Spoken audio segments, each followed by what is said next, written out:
church. I've tried working on getting smocks or aprons and things like that, and that's just too cumbersome. All I ask is a name badge, and if y'all could help me do that too. It's like, Carol, where's yours? It's like, guilty. So that's the last nagging I'm going to do. I'm sorry, is that, you want that volunteer badge anytime, like if we're in the nursery? Anytime that you're in the nursery. Oh, what about children's? What about worship? That's nursery to me. That's Sunday school.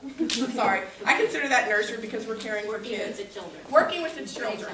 Anytime you're working with children. VBS. Sorry, I've got nursery in the brain since we're doing worship training. But yes, and when you're in the infant room, it's really hard to do that because they pick at them and they're pokey and they're, you know, if you want to put it down at the bottom of your shirt, you know, or just somewhere on your person, or at least during the drop-off and pickup time, so that the parents and the mothers and fathers are seeing your name badge. And if it gets cumbersome, take it off. I mean, I understand that, especially with the infants, but make sure we have it on at least for drop-off and pickup. That would be very helpful. And it's an active sacrifice for our visitors. Would you like the security guy to have something similar, official looking? I mean, just they're not interacting directly with people, but you know, that's a good question. Just see a guy. And but if I can't get the chicks to wear it, how am I going to get the guys to wear it? Yeah, I can. Yeah, I'll talk to Zach about that. I'll talk to and the other fellow deacons. Yeah. About that. That's a good idea, Jeremy, because I mean, even I sometimes see them wandering and wonder, why are you worship? Well, and that is the main purpose. You're being bad. Did they kick you out? The main purpose of having a security person is to be there for visitors that walk in and have no clue where they are. So that's a good point. That's a very good point, Jeremy. So.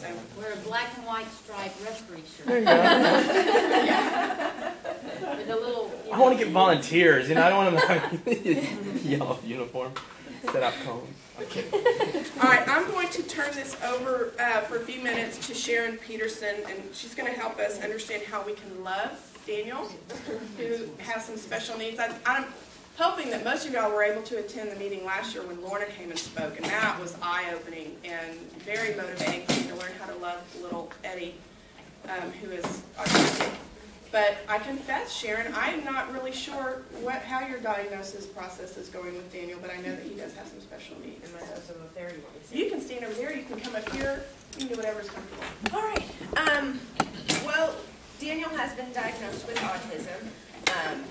It's mild to moderate, and he's high functioning. If you've ever met him, he's very, very smart. But you wouldn't know that because he won't sit still for 30 seconds to or answer your questions. He does talk. He does have words. He can now ask for things. It's whether or not he feels comfortable with you. And I know that Lorna talked to you, and she may have talked to you more about the biological side of things, the foods, and what autism is and how it works. And I'm probably going to talk a little bit more about behaviors. When you have autism, you have something called self-stimulating activities. Those are also called STIMs.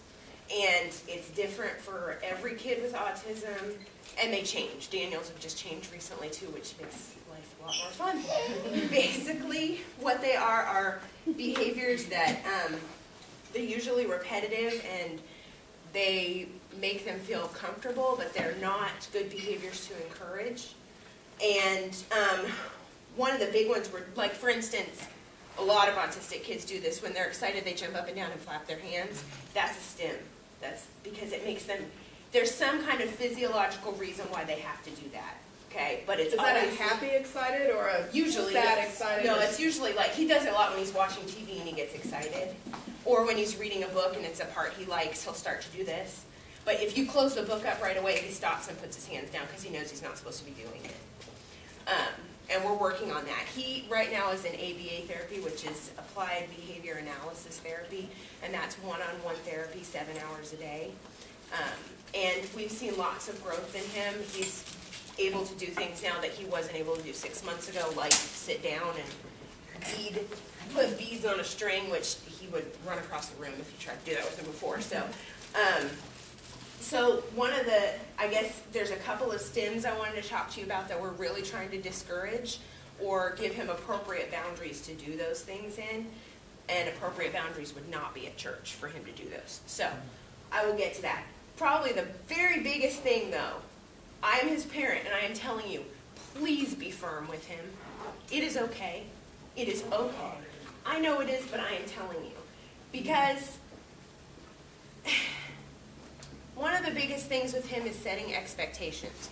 Right now, the expectations of at church have been, I get to go in the nursery and do whatever I want for an hour and a half. Okay? But now those expectations have changed for him here in this building. For instance, at home, he knows when we have dinner time, he sits at the table. If he doesn't touch his food, he sits at the table until everybody else is done, and then he asks to leave and he gets down. This is not a problem for us. He does it at home. He does it at school. He did it at daycare before he was in ABA therapy. It's never been a problem. Here, it's a problem because that's never been forced on him before. And it's even starting to get better now because Carl or I have started to go in the room with him probably about a month now. And the first time I was in there with him, it was constant. Sit down, Daniel. Sit down, Daniel. Sit down, Daniel. And now this last time I was in there, he really did pretty good. I mean, he sat there and ate the whole thing, and I had him throw everything away and stuff. So it's just setting expectations for him. Now, right now, we cannot expect him to sit all the way through snack and then go straight to worship training and sit all the way through worship training. It's not going to happen. He's not going to sit for 40 minutes straight. That's a lot, even for a regular 3-year-old. So, and I see the other kids getting antsy too, so it makes me feel a little better. So there are a couple things I'm asking you to help me with. One of his big stems right now are books, and he's always loved books. He loves to read and be read to, and he's starting to read himself a little bit now. But books have always been a happy thing for him. And recently, probably around the time Gideon was born, of course, he takes books and he flips through the pages. Just flips. That's all he's doing. He's flipping, he's flipping, he's flipping. He's not looking. It's almost like an obsession for him. Just flipping. If I take kids' books away from him, he'll find one of Carl's theology books. He'll find a magazine. He'll find coupons from the newspaper. Anything that he can flip through. This is not a good behavior for him. It's not making books fun for him anymore. We don't want to do that. At home, he doesn't get books. The only time he gets books is when Mommy sits down with him and we read books, and he doesn't touch them. So, if you've been in the room with him, the first place he wants to go are to the books. Now, we can't turn it around. We can't take the books out. We can't cover the books. He's not dumb, and he knows that's where the books are. Okay? So, what we have to do is tell him, no, you can't touch the books. You just can't. We're not going there. So, and eventually it will get into his head that he can't touch the books anymore. He did pretty good this last Sunday, actually. He wanted to go for him, but he didn't really try it. And of course I was in there with him the whole time, so he knew he wasn't going to get away with it. So, no books. Unless you're sitting down with him or it's a free time and he can take one book and sit at the table and look at one book. If you let him, he will take every book out and he won't put them back. And Amber Soje has met that personally. He tore apart her library one day.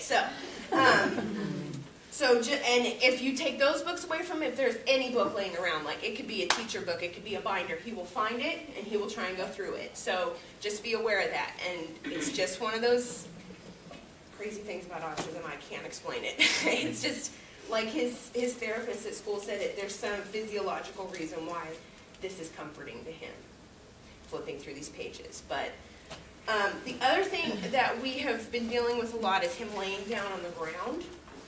Just laying down, and he'll just lay there, and it's his happy place, and he gets very focused, and you could say his name 12 times, and he's not hearing you. It's not that he's ignoring you, he's just not hearing you. He's like in a whole different world. So you can say his name a couple times, and then you